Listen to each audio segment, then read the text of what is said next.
কোনো কিছু করা সার্থক, অর্থাৎ ক্রিকেট খেলার সার্থক, বইটা পড়া সার্থক, বা বইটা পড়ে লাভ হয়েছে। আমরা যদি এই ধরনের কথা বলতে চাই তাহলে আমরা এই স্ট্রাকচারটা ব্যবহার করতে পারি, যেটা ব্যবহার করতে আমরা প্রায় ভুল করে থাকি। আমরা আনসার স্পিকিংয়ে দেখেছি অনেকেই এই ধরনের কথা বলতে গিয়ে প্রবলেম ফেস করে, বা ন্যাচারালি আমরা যখন এভরিডে কনভারসেশন করি সেখানেও দেখা যায় এটা ব্যবহার করতে আমাদের অনেক মিস্টেক হয়। তো চলেন আমরা দেখে নিই এটা ব্যবহার করে কিভাবে আমরা এই ধরনের কথাগুলো বলতে পারি। এটার স্ট্রাকচারটা হচ্ছে ইটস ওয়ার্থ, দেন ভার্বের সাথে আইএনজি। ফুটবল খেলাটা সার্থক, so it's worth playing football. Movie দেখাটা সার্থক হয়েছে, so it's worth watching the movie. Chittagong visit করাটা সার্থক হয়েছে, ইটস ওয়ার্থ ভিজিটিং চিটাগং। বইটা পড়া সার্থক হয়েছে বা ভালো হয়েছে, ইটস ওয়ার্থ রিডিং দ্য বুক।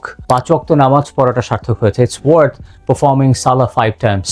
কোরআন তেলাওয়াত করাটা সার্থক হয়েছে, it's worth reciting Quran. So আপনারা চাইলে এই স্ট্রাকচার ব্যবহার করে আপনার লাইফে যে কাজগুলো আপনারা এভরিডে করছেন সেই কাজগুলোর মধ্যে কোন কাজটা করা সার্থক হয়েছে বা সেই কাজটা করে লাভবান হয়েছেন বা ভালো হয়েছে, এরকম কথা আপনারা চাইলে বলতে পারেন।